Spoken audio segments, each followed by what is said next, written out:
विद्यार्थियों, आप सभी का हमारे YouTube चैनल पर हार्दिक स्वागत, अभिनंदन। आशा है कि आप सभी अपने घरों पर स्वस्थ होंगे और नियमित रूप से पढ़ाई भी कर रहे होंगे। इसी पढ़ाई के क्रम में हम आज कक्षा 12 के लिए भूगोल विषय को शुरू करने जा रहे हैं। प्रिय विद्यार्थियों, जैसा कि आप सभी को मालूम है, भूगोल के विद्यार्थी होने के नाते कि भूगोल की दो मुख्य शाखाएं हैं। इसकी पहली जो शाखा है वो है भौतिक भूगोल और दूसरी है मानव भूगोल। कक्षा 11 में हम भौतिक भूगोल को पढ़ चुके हैं। अब कक्षा 12 में हम इसकी जो दूसरी शाखा है मानव भूगोल, उसको विस्तार रूप से पढ़ेंगे। तो इसको पढ़ने से पहले ये ज़रूरी है कि हम इसका सिलेबस एक बार देख लें। सिलेबस इसलिए देखना ज़रूरी है क्योंकि बोर्ड ने हर अध्याय से ये तय किया है कि इस अध्याय से कितने अंक के प्रश्न आएंगे, और यहाँ तक निर्धारित किया हुआ है कि इस अध्याय या इस इकाई से अति लघुतरात्मक प्रश्न आएगा या लघुतरात्मक आएगा या निबंधात्मक आएगा। तो हमें तैयारी करने से पहले पूरा सिलेबस हमें ध्यान में होना चाहिए कि क्या है। तो एक बार आज अपने शुरुआत में जब इस विषय को शुरू करने जा रहे हैं तो अपने एक इसका मोटा मोटा सिलेबस देखते हैं कि कक्षा 12 में भूगोल का सिलेबस क्या है। निश्चित रूप से इससे आपको पता लगेगा कि हम इस साल क्या क्या पढ़ने वाले हैं और उसको कैसे पढ़ें, किस पार्ट को ज़्यादा वेटेज दिया गया है, किसको कम दिया गया है, किस पार्ट से ज़्यादा अंक के प्रश्न आएंगे, किससे कम कम अंक के आएंगे, और किस इकाई से किस टाइप का मानचित्र आएगा, ये भी हमें थोड़ा बहुत उससे पता लगता है। तो चलिए हम आगे बढ़ते हैं और देखते हैं कि इसका सिलेबस क्या है। तो मुझे पूरी उम्मीद है कि ये वीडियो आप बड़े ध्यान से देखेंगे, क्योंकि शुरुआत है वो अच्छी तरीके से होनी चाहिए, और ये शुरुआत है सिलेबस से। सिलेबस अच्छी तरीके से आपको पता होना चाहिए अपना क्या है। तो चलिए हम देखते हैं, आगे बढ़ते हैं, इसका सिलेबस देखते हैं क्या है।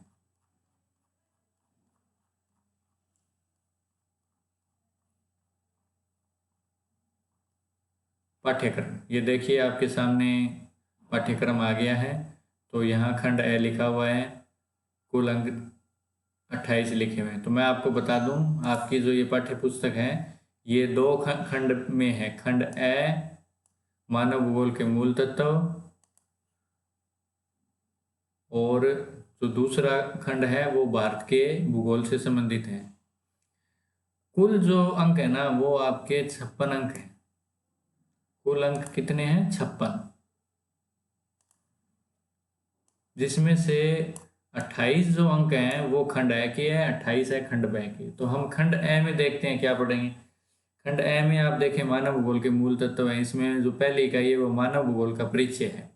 यानी पहली इकाई में हम समझ जाएंगे कि मानव भूगोल क्या होता है, ये भौतिक भूगोल से किस प्रकार अलग है, मानव भूगोल की परिभाषा क्या है, इसकी प्रकृति क्या है, इसका विषय क्षेत्र और इसका महत्व क्या है, यानी इसको हम क्यों अध्ययन करते हैं।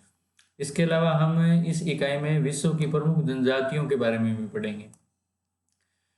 विश्व की प्रमुख जनजातियों में हम एस्किमो है, बुशमैन है, गोंड है, भील है, इन जनजातियों के बारे में पढ़ेंगे। इनके बारे में विस्तार रूप से कि ये जनजातियाँ कहाँ पाई जाती हैं, इन जनजातियों का रहन सहन क्या है, इनकी क्या क्या विशेषताएं हैं, ये सारी चीज़ें हमें प्रथम इकाई में पढ़ेंगे, जो कि 4 अंक की इकाई है। दूसरी इकाई विश्व की जनसंख्या से जुड़ी हुई है। इस इकाई में हम विश्व की जनसंख्या का वितरण किस प्रकार है, उसका घनत्व क्या है, घनत्व को प्रभावित करने वाले कारक क्या हैं, जनसंख्या वृद्धि क्या होती है, इसके कारण क्या हैं, जनसंख्या अगर वृद्धि है, बढ़ी हुई है, बढ़ती जा रही है तो क्या क्या समस्याएं हैं, उनका समाधान क्या है। और इसमें हम एक सिद्धांत, एक मॉडल भी पढ़ेंगे जिसको बोलते हैं जननांकीय संक्रमण मॉडल या जनसंख्या संक्रमण सिद्धांत, वो भी पढ़ेंगे। इस इकाई में हम जनसंख्या की विभिन्न प्रकार की विशेषताएं, जैसे उसका लिंगानुपात, ग्रामीण नगरीय जनसंख्या, उसका आयु वर्ग, साथ ही हम प्रवास क्या होता है, इसके प्रकार और इसकी समस्याएं इत्यादि के बारे में पढ़ेंगे। तो ये जो इकाई है ये 6 नंबर की है।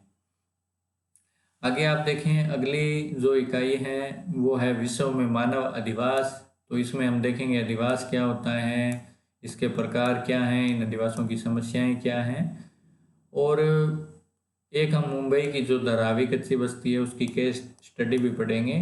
तो ये जो इकाई है ये आपके 4 अंक की है, यानी इस इकाई से 4 अंक के प्रश्न बोर्ड परीक्षा में आपसे पूछे जाएंगे। अगली इकाई अपने देखते हैं, वो इकाई है विश्व में मानव व्यवसाय। विश्व में मानव व्यवसाय क्या है?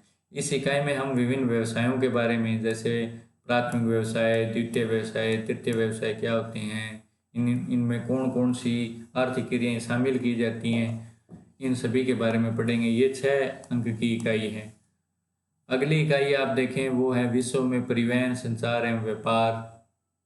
तो इसमें हम परिवहन के साधनों के बारे में, संचार के बारे में, और जो अंतर्राष्ट्रीय व्यापार है वो क्या होता है उसके बारे में विस्तार से पढ़ेंगे। ये जो इकाई है ये आपके 4 अंक की है। आगे अपने देखते हैं, आगे इसमें आप देखिए, अगली इकाई जो है इसमें वो है पर्यावरण से जुड़ी हुई, जो 2 अंक की है। यानी पर्यावरण क्या होता है, पर्यावरणीय समस्याएं, प्रदूषण, हरितगृह प्रभाव, ओजोन परत में क्षरण, वैश्विक पर्यावरण सम्मेलन कौन कौन से हुए हैं पर्यावरण को बचाने के लिए, उनके बारे में पढ़ेंगे। और एक मानचित्र कार्य है 2 अंक का, वो भी हम इसमें पढ़ेंगे। तो ये आपकी प्रथम इकाई है जो कि 28 अंक की है। प्रथम खंड है जो कि 28 अंक का है, और उसमें कौन कौन से हम पढ़ेंगे। दूसरी जो इकाई हम पढ़ेंगे वो इकाई है भारत जनसंख्या एवं अर्थव्यवस्था। ये जो हम इकाई पढ़ेंगे भारत जनसंख्या अर्थव्यवस्था, ये 28 अंक की है। 28 अंक की है।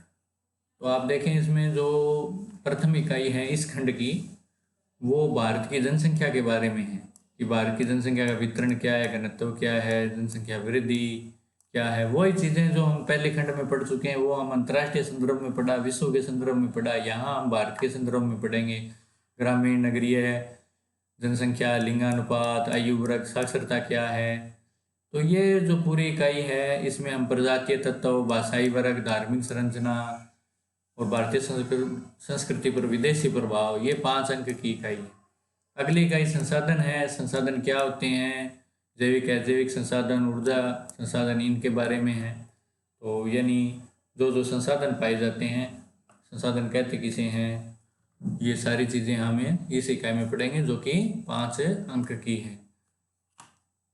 अगली इकाई आप देखें, अगली इकाई कृषि, विनिर्माण उद्योग एवं परिवहन, इन 3 चीज़ों से जुड़ी हुई है। तो अगली इकाई में हम जो पढ़ेंगे वो इन तीनों के बारे में पढ़ेंगे हम। कृषि क्या होती है, मुख्य फसलें, और हम हमारे उद्योग धंधों के बारे में पढ़ेंगे। भारत में किस प्रकार के उद्योग धंधे हैं, कुछ प्रमुख उद्योग धंधे जैसे लोहा इस्पात उद्योग, एल्यूमिनियम, सीमेंट, सूती वस्त्र, चीनी उद्योग और इंजीनियरिंग उद्योग के बारे में पढ़ेंगे।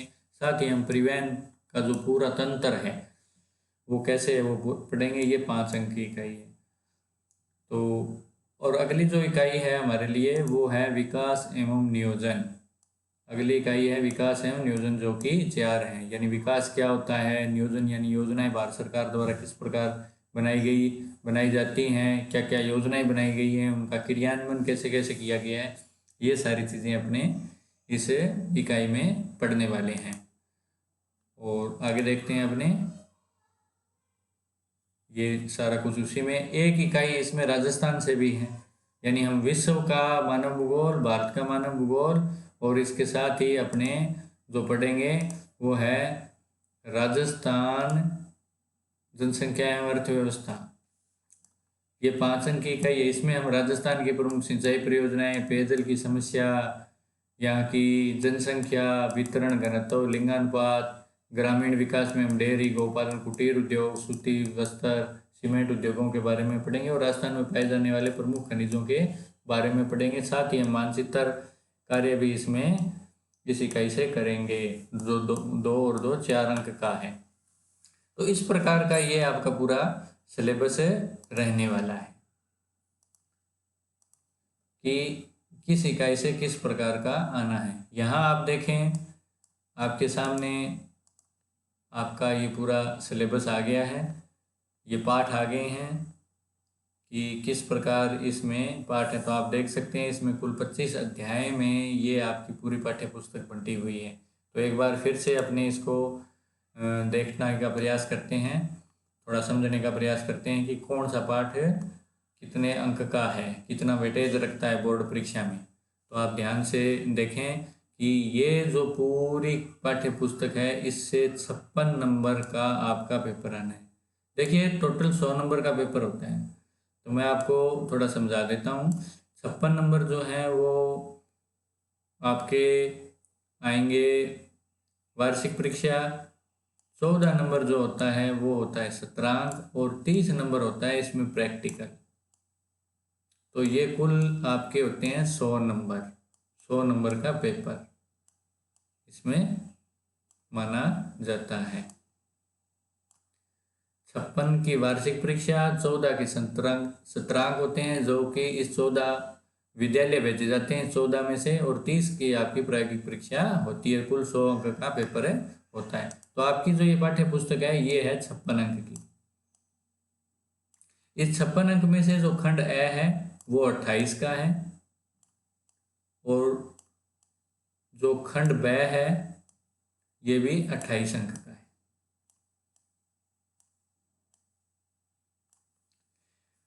अब ये जो 28 अंक का पहला खंड है, इस खंड में आप देखें कि जो ये पहले अध्याय हैं, पहले 2 अध्याय, मानव भूगोल प्रकृतियां विषय 76, विश्व की जनसंख्या, ये है कुल 4 अंक का। अगले जो 3 अध्याय हैं जो विश्व की जनसंख्या से जुड़े हुए हैं, ये हैं 6 नंबर के। अगला छठा अध्याय ये है 4 नंबर का। ये देखिए अकेला एक अध्याय 4 नंबर का है, तो ये ज़्यादा वेटेज रखता है, इसको हमें और ज़्यादा ध्यान से पढ़ना है। मानव अधिवास जो है, फिर अगले जो 3 अध्याय हैं मानव व्यवसाय से जुड़े हुए, 7वां 8वां और 9वां, ये 6 अंक के हैं। और अगले जो 2 अध्याय हैं परिवहन संचार और अंतर्राष्ट्रीय व्यापार, ये 4 अंक के हैं। और आखिरी अध्याय 2 नंबर का है, ये 2 नंबर का है। और 2 नंबर का है यहाँ मैप। तो ये हो गए कुल 28। यानी जो मैप आएगा वो भी आप देखें, इसमें विश्व का मैप आना है। जो हम पाठ्य पुस्तक को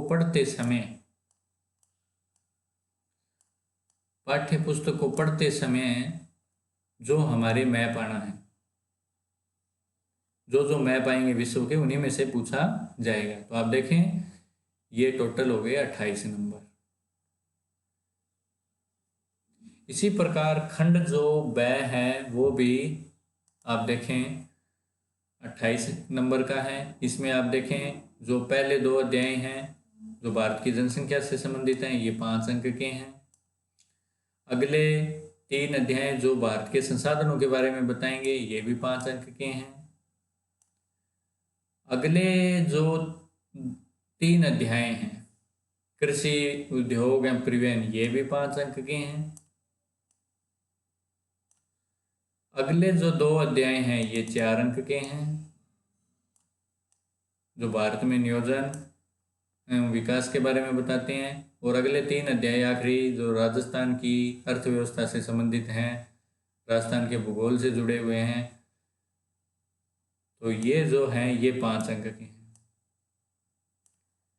अब जो खंड ब में जो मानचित्र आना है वो आना है 4 अंक का, यानी 4 अंक का मैप आना है इसमें।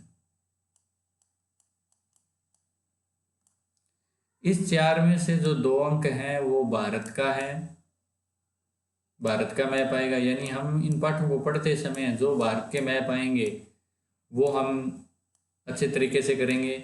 और 2 ही इसमें राजस्थान का है, यानी आखिरी 3 अध्यायों से जो मैप हैं वो उन्हीं में से पूछे जाएंगे। तो ये कुल 4 अंक का मैप हो गया,